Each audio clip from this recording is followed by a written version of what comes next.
Di sebuah desa terpencil di Jawa Tengah, berdiri sebuah rumah tua peninggalan Belanda yang sudah puluhan tahun tidak berpenghuni. Orang-orang desa menyebut rumah itu, rumah sumur, karena di halaman belakangnya ada sumur tua yang konon menjadi sumber bencana. Pemilik terakhir rumah itu, seorang tuan tanah Belanda, meninggal secara misterius. Sejak saat itu, tidak ada satupun warga yang berani mendekat, apalagi tinggal di sana. Konon, siapapun yang mencoba menimba air dari sumur itu, akan mendengar suara-suara aneh memanggil dari dalam kegelapan. Seorang pria bernama Arif membeli rumah itu karena harganya sangat murah. Ia berniat merenovasinya untuk dijadikan penginapan. Warga desa sudah memperingatkan, "Mas, jangan ganggu sumur itu. Jangan sekali-kali menimba airnya. Kalau terdengar suara aneh, jangan dijawab." Arif hanya menanggapinya dengan senyum, menganggap semua itu sekadar mitos. Malam pertama, rumah itu terasa sunyi dan dingin. Saat ia berkeliling, dari arah belakang terdengar suara gemericik air dari sumur tua. Arif menoleh, dan samar-samar terdengar suara perempuan berbisik.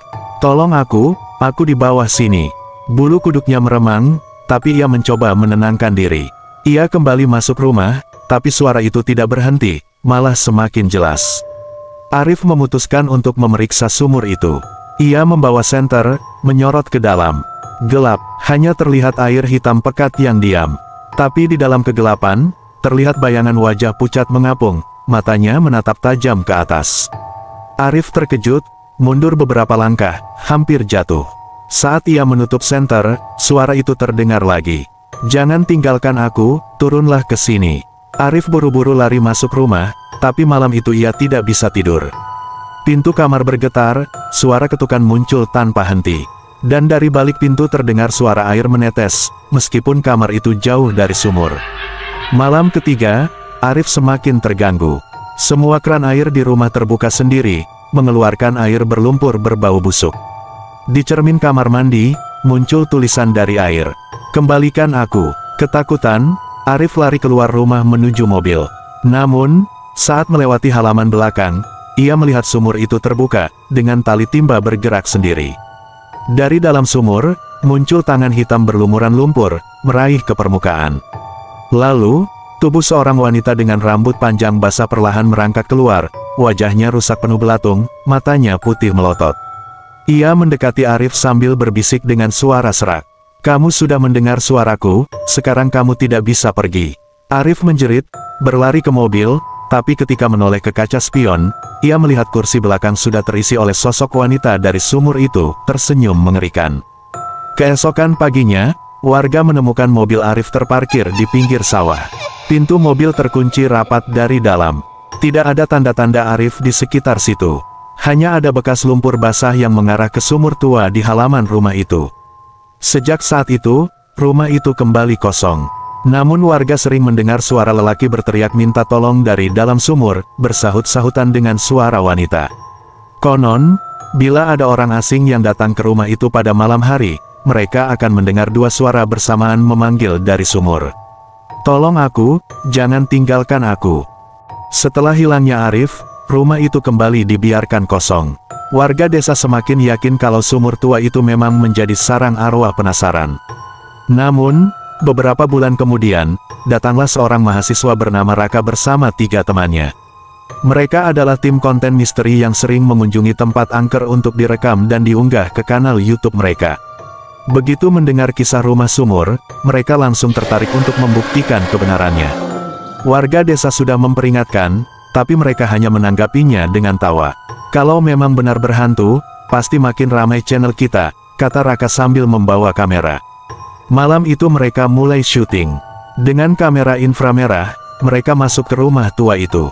Dinding rumah sudah penuh lumut, jendela berderit, udara terasa lembab. Di ruang tengah, salah satu temannya, Tommy, mendengar suara perempuan tertawa lirih. Tapi saat kamera diarahkan, ruangan itu kosong. Ketika mereka menuju ke halaman belakang, suasana berubah semakin mencekam. Angin berhembus kencang, pohon pisang bergoyang, dan sumur tua itu tampak hitam pekat. Raka menyorot kamera ke dalam sumur. Hanya air gelap, sampai tiba-tiba terdengar jelas suara seorang wanita. "Turunlah, aku menunggu." Semua terdiam, wajah mereka pucat. Tapi bukannya pergi, Raka malah menurunkan mikrofon rekaman ke dalam sumur untuk menangkap suara lebih jelas. Yang terdengar berikutnya bukan lagi bisikan, tapi jeritan panjang, nyaring, membuat semua kamera mati seketika. Mereka panik dan masuk kembali ke rumah. Tapi di dalam rumah, suasana tidak lebih baik. Semua pintu menutup sendiri, lampu emergensi padam, dan hanya tersisa suara tetesan air yang makin lama makin banyak. Lantai rumah penuh dengan genangan air hitam yang entah dari mana asalnya. Dari genangan itu muncul bayangan wajah wanita pucat, seakan-akan air itu adalah permukaan sumur yang mengikuti mereka kemana saja. Tommy menjerit karena melihat sesuatu di belakang Raka, sosok wanita berambut panjang, wajah busuk berlumur lumpur, berdiri di sudut ruangan. Rambutnya meneteskan air, matanya melotot kosong. Wanita itu mengangkat tangannya, menunjuk ke arah mereka, lalu berbisik. Satu demi satu, kalian akan ikut bersamanya. Mereka mencoba keluar lewat pintu depan, tapi saat dibuka, yang terlihat bukan halaman desa, melainkan lorong panjang basah yang ujungnya mengarah ke sumur yang sama. Raka histeris. Ia menutup pintu, membuka jendela, tetap sama. Kemanapun mereka mencoba lari, semuanya berakhir di sumur. Satu persatu temannya mulai kehilangan kesadaran, terseret oleh air yang tiba-tiba naik seperti banjir. Suara wanita dari sumur bergema di seluruh rumah. Kalian sudah mendengar suaraku, sekarang, giliran kalian tinggal di sini.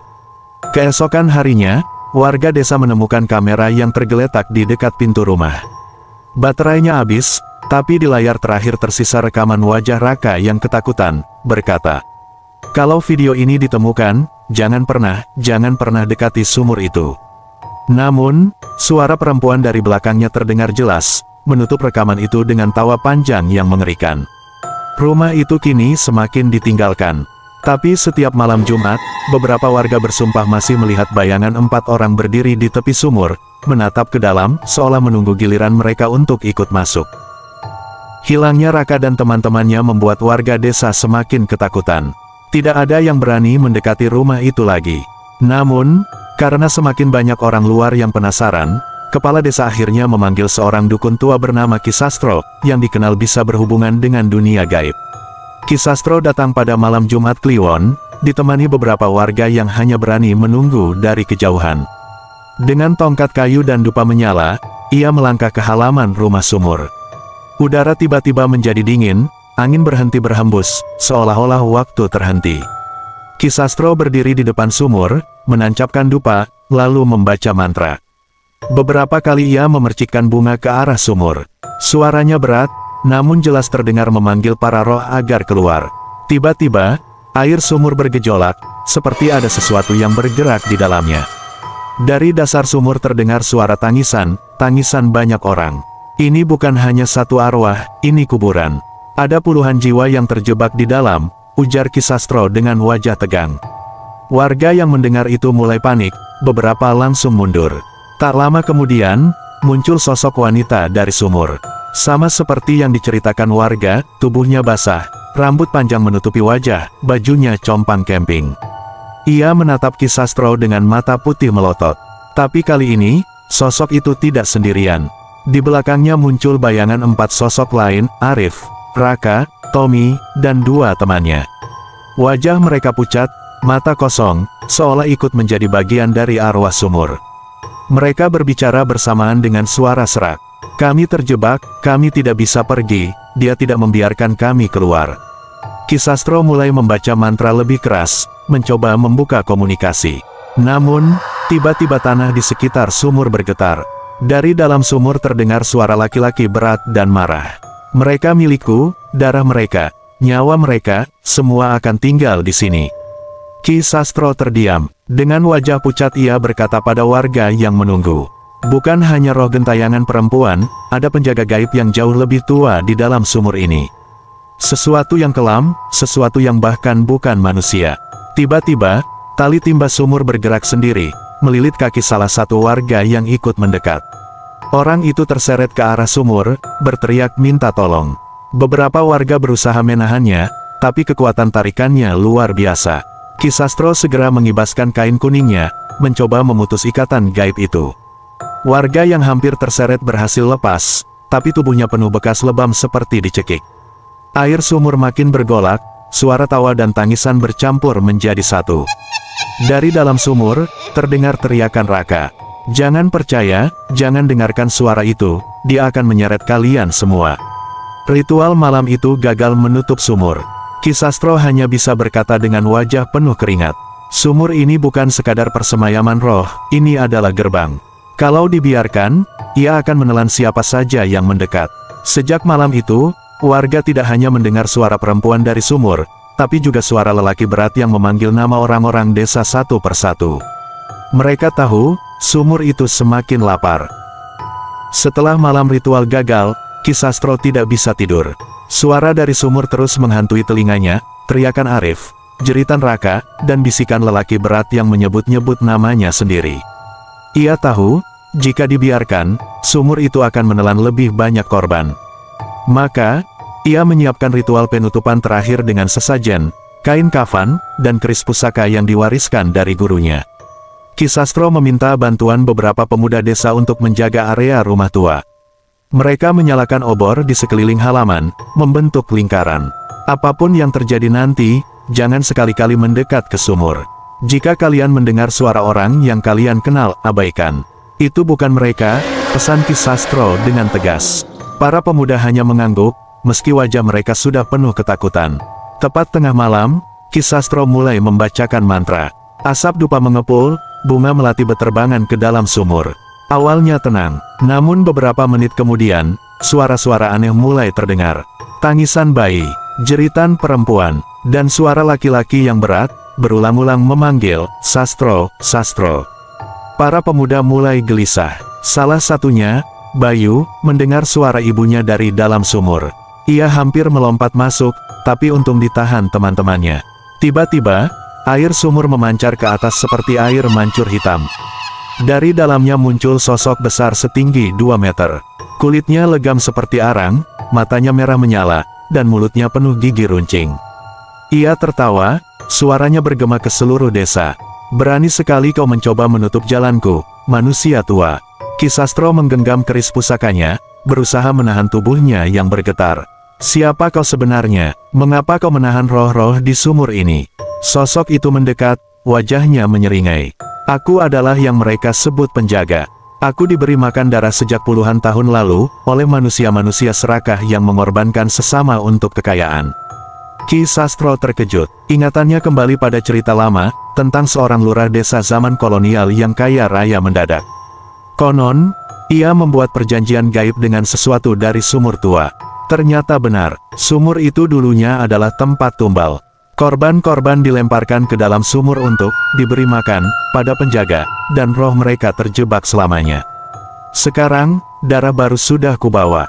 Mereka yang kau sebut Arif, Raka, Tommy, semua milikku. Dan sebentar lagi, seluruh desa ini juga akan menjadi milikku. Ki Sastro menusukkan keris pusaka ke tanah di depan sumur. Cahaya merah keluar, membuat penjaga mengaum kesakitan. Namun, pada saat yang sama, roh-roh yang terjebak ikut muncul, ratusan bayangan hitam melayang di sekitar halaman. Para pemuda berteriak ketakutan, beberapa sudah jatuh pingsan. Obor-obor padam satu persatu. Suasana menjadi pekat, hanya tersisa jeritan dan suara tawa penjaga yang semakin keras. Ki Sastro tahu, pertarungan baru saja dimulai, dan nyawanya hanya setipis rambut. Malam itu tidak ada yang tahu apa yang benar-benar terjadi. Beberapa pemuda ditemukan pingsan keesokan paginya di depan rumah tua. Ki Sastro hilang entah kemana, hanya keris pusakanya yang tertancap di tanah dengan noda hitam menempel di bilahnya. Dan dari dasar sumur, suara tawa penjaga masih bergema, lebih keras dari sebelumnya. Keesokan paginya, suasana desa mencekam. Para pemuda yang ikut menjaga rumah tua semalam ditemukan tak sadarkan diri. Tubuh mereka penuh lumpur, kuku-kuku tangan tercabik, seolah mereka berusaha keluar dari sesuatu yang tak terlihat. Namun yang paling mengerikan, Ki Sastro hilang. Pak Lurah bersama beberapa warga mendatangi rumah tua itu. Mereka melihat keris Ki Sastro masih tertancap di tanah, di dekat sumur. Dari arah dalam, terdengar lirih suara orang memanggil. "Tolong aku, itu suara Ki Sastro." Tanpa pikir panjang, beberapa warga mencoba menurunkan timba untuk menariknya. Namun, saat timba ditarik, bukannya manusia yang naik, melainkan tangan hitam pucat penuh lendir yang menggenggam erat tali. Warga ketakutan dan segera melepaskannya. Tali terputus, tangan itu jatuh kembali ke dalam kegelapan sumur. Pak Lurah panik. Ia mengingat cerita lama, bahwa dulu sumur ini memang dipakai untuk ritual pesugihan. Mungkin ini akibat dosa para leluhur yang tidak pernah ditebus. Akhirnya diputuskan, sumur harus ditutup selamanya. Warga membawa batu besar, pasir, dan semen. Namun sebelum satu batu pun jatuh ke dalam sumur, suara-suara itu muncul lagi. Tangisan, jeritan, bahkan suara beberapa warga desa yang sudah lama meninggal. Jangan tutup jalan kami, biarkan kami keluar, bergabunglah dengan kami. Saat semen hampir dituangkan, tanah di sekitar sumur bergetar. Warga terlempar jatuh. Dari dalam sumur, bukan air yang muncul, melainkan sebuah lorong hitam yang berputar, seperti pusaran menuju dunia lain. Di dalam lorong itu terlihat bayangan-bayangan samar, rumah-rumah tua, pepohonan mati, dan wajah-wajah tanpa mata menatap lurus ke arah mereka. Salah satu warga yang terlalu dekat dengan bibir sumur tiba-tiba tersedot masuk. Ia menjerit sekeras-kerasnya sebelum tubuhnya hilang di telan lorong. Tiba-tiba, sosok Ki Sastro terlihat berdiri di dalam pusaran, tubuhnya setengah hancur, wajahnya penuh darah. Ia berteriak, "Jangan pernah coba menutupnya, itu bukan hanya sumur, itu gerbang." Belum sempat warga merespons, sosok Ki Sastro ditarik ke dalam kegelapan oleh makhluk tinggi besar berkulit hitam, penjaga sumur. Lorong itu menutup seketika, meninggalkan sumur yang kini lebih dalam dan lebih gelap dari sebelumnya. Sejak malam itu, rumah tua tak lagi hanya berhantu, tapi menjadi pusat kengerian. Beberapa warga mulai hilang tanpa jejak. Suara-suara dari sumur terdengar hingga ke rumah-rumah sekitar, terutama saat tengah malam. Yang lebih mengerikan, di beberapa rumah warga, tiba-tiba muncul genangan air lumpur di lantai, dan dari genangan itu, kadang terlihat bayangan lorong hitam berputar. Sumur itu sudah tidak lagi terikat pada satu tempat. Ia mulai mencari jalan keluar. Sejak pusaran gaib itu muncul, desa menjadi seperti terkepung. Hampir tiap malam terdengar jeritan orang dari arah sumur. Namun yang aneh, kadang jeritan itu terdengar bukan hanya dari sana, melainkan juga dari rumah-rumah warga. Salah seorang warga, Bu Sarmi, mendapati air di kendi dapurnya berubah menjadi hitam. Dari dalam kendi itu, terdengar suara anaknya yang sudah meninggal 2 tahun lalu. Suara lirih, memanggil-manggil, "Ibu, ayo ikut aku." Pak Lurah mencoba menenangkan warga. Ia mengumpulkan semua orang di balai desa. Namun, suasana berubah kacau ketika beberapa orang bersikeras ingin membongkar sumur untuk membebaskan roh keluarga mereka. Kalau kita menutupnya, mereka akan terjebak selamanya. Kita harus membukanya, teriak seorang bapak tua, sementara yang lain justru ketakutan. Kalian gila, kalau dibuka, kita semua akan ikut binasa. Desa terbelah menjadi 2 kubu, yang ingin menutup sumur, dan yang ingin membiarkannya terbuka. Ketika pertengkaran itu belum selesai, malam tiba. Langit mendadak gelap gulita, bulan hilang tertutup awan tebal. Angin bertiup dingin, membawa bau anyir darah. Dari arah sumur, terdengar suara tawa berat yang menggema ke seluruh desa. "Aku sudah bebas, sekarang giliran kalian yang datang padaku." Tiba-tiba, tanah di beberapa titik desa mulai merekah. Dari rekahan itu muncul genangan air lumpur hitam yang terus melebar. Dan dari dalamnya, tampak tangan-tangan pucat yang meraih ke atas, seolah ingin menarik siapapun yang lewat. Beberapa warga yang terlalu dekat langsung terseret ke dalam genangan itu. Mereka berteriak histeris, namun hanya dalam hitungan detik tubuh mereka hilang di telan lumpur. Yang tersisa hanya suara-suara mereka, terdengar samar, bergema di udara malam. Pak Lurah gemetar, baru kali ini ia merasa tak berdaya. Ia berusaha mengumpulkan orang-orang untuk bersembunyi di balai desa. Namun bahkan di sana, lantai tanah mulai lembek dan berair. "Tidak ada tempat yang aman lagi," bisik seorang warga dengan wajah pucat pasi. Di tengah kepanikan, sosok penjaga sumur muncul di tengah desa. Tubuhnya lebih besar dari sebelumnya, setinggi pohon kelapa, matanya merah membara, dan dari mulutnya keluar asap hitam pekat. Ia berjalan perlahan, setiap langkahnya membuat tanah bergetar. Dari tubuhnya bergelantungan wajah-wajah orang desa yang sudah menjadi korbannya. Semua wajah itu menangis, berteriak minta tolong, namun tak bisa lepas. "Desa ini milikku sekarang, satu persatu. Kalian semua akan ikut ke dalam lorong." Dalam kepanikan itu, seorang pemuda bernama Damar teringat sesuatu. Ia pernah mendengar dari mendiang kakeknya, bahwa sumur tua itu hanya bisa ditutup dengan tumbal jiwa yang rela, bukan korban paksa, melainkan seseorang yang secara sadar menyerahkan dirinya. Namun siapa yang cukup berani melakukan itu? Bisikan dari kegelapan. Malam itu, Damar duduk di sudut balai desa dengan wajah pucat. Suara-suara dari luar terus bergema, seakan-akan desa sudah dikepung oleh jeritan orang mati. Tiba-tiba, ia merasa ada yang berbisik di telinganya. Suara itu lirih, berat, namun jelas. Hanya tumbal yang rela, hanya kau yang bisa menutup gerbang ini. Damar menoleh cepat, tapi tak ada siapapun di sekitarnya. Ia tahu suara itu berasal dari sumur, atau mungkin dari sesuatu yang berhubungan dengannya. Pak Lurah mendekati Damar. Kau terlihat berbeda, nak, ada apa? Damar menunduk, kemudian menceritakan semua yang ia dengar. Warga terdiam, beberapa langsung panik. Tidak, jangan lakukan itu, Damar. Kau masih muda, teriak seorang ibu. Namun, sebagian warga lain justru mendorongnya. Kalau itu satu-satunya cara, biarkan dia melakukannya. Lebih baik satu nyawa daripada seluruh desa binasa. Desa kembali terbelah. Meski hatinya diliputi rasa takut, Damar mulai menerima kenyataan. Ia meminta warga untuk mengantarnya ke rumah tua tempat sumur itu berada. Sesampainya di sana, suasana lebih mengerikan dari sebelumnya. Rumah tua itu kini dipenuhi genangan air hitam, dan dinding-dindingnya bergetar seakan bernapas. Damar berdiri di tepi sumur, sementara warga lain menyalakan obor dan berdoa seadanya. Dari dalam sumur, asap hitam mengepul. Sosok penjaga sumur muncul lagi, lebih besar, lebih mengerikan. Suaranya menggema, kau datang sendiri, artinya kau rela. Masuklah, dan gerbang ini akan tertutup selamanya. Warga berteriak panik, sebagian mencoba menarik Damar menjauh. Namun tanah di sekitar sumur retak, tangan-tangan hitam meraih kaki mereka. Hanya Damar yang tetap berdiri, tubuhnya gemetar tapi matanya menatap lurus ke arah kegelapan. Dengan suara bergetar, Damar berteriak, "Kalau ini bisa menyelamatkan desa, aku rela." Ia melompat ke dalam sumur tanpa ragu. Jeritan warga terdengar pecah di malam itu.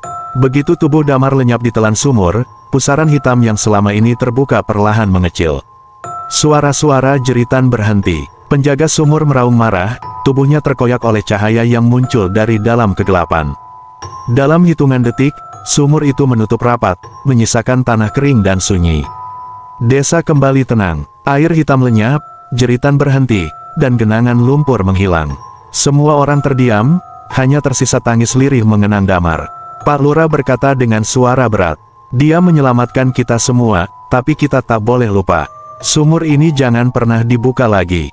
Jika ada yang mencoba, kutukan itu akan kembali." Namun, malam itu, saat semua warga beranjak pulang, terdengar suara samar dari arah tanah yang menutup sumur. "Tolong aku, jangan tinggalkan aku di sini." Itu suara Damar. Sejak pengorbanan Damar, desa perlahan kembali normal. Ternak yang sebelumnya mati mendadak mulai sehat lagi, tanaman kembali tumbuh, dan malam terasa lebih tenang. Warga menganggap Damar sebagai pahlawan. Mereka membuat sesaji dan doa di atas tanah bekas sumur itu. Balai desa dipenuhi rasa syukur, meski masih ada bayangan duka. Namun, hanya Pak Lurah yang tidak sepenuhnya tenang. Ia masih teringat jelas suara samar Damar yang terdengar malam itu. Beberapa minggu kemudian, kejadian aneh mulai muncul lagi, meski tak sebesar sebelumnya. Seorang anak mendengar ada yang mengetuk lantai rumahnya dari bawah tanah. Seorang petani mendengar namanya dipanggil lirih ketika ia menimba air di sumur berbeda. Dan setiap malam, jika orang desa melewati area sumur tua itu, mereka mendengar bisikan samar. "Aku masih di sini." Pak Lurah akhirnya mencari kitab kuno peninggalan leluhur desa. Di dalamnya tertulis satu kalimat yang membuat darahnya membeku. Tumbal yang rela akan menutup gerbang, tapi hanya untuk sementara. Karena jiwa yang tertahan akan terus memanggil, hingga ada pengganti yang datang. Artinya, pengorbanan Damar bukan akhir. Ia hanya menunda, bukan menghentikan. Malam itu, Pak Lurah kembali ke tanah bekas sumur seorang diri. Ia menaburkan bunga dan membakar kemenyan, berdoa agar roh Damar tenang. Namun tiba-tiba, tanah di hadapannya bergetar pelan. Dari celah kecil yang terbuka, keluar jari-jari pucat yang meraih ke atas. Suara Damar terdengar jelas, penuh putus asa bercampur amarah. "Kalian meninggalkanku, sekarang giliranku membawa kalian semua." Obor di tangan Pak Lurah padam seketika. Kegelapan menyelimuti, dan malam itu, jeritan pertama kembali terdengar dari arah sumur.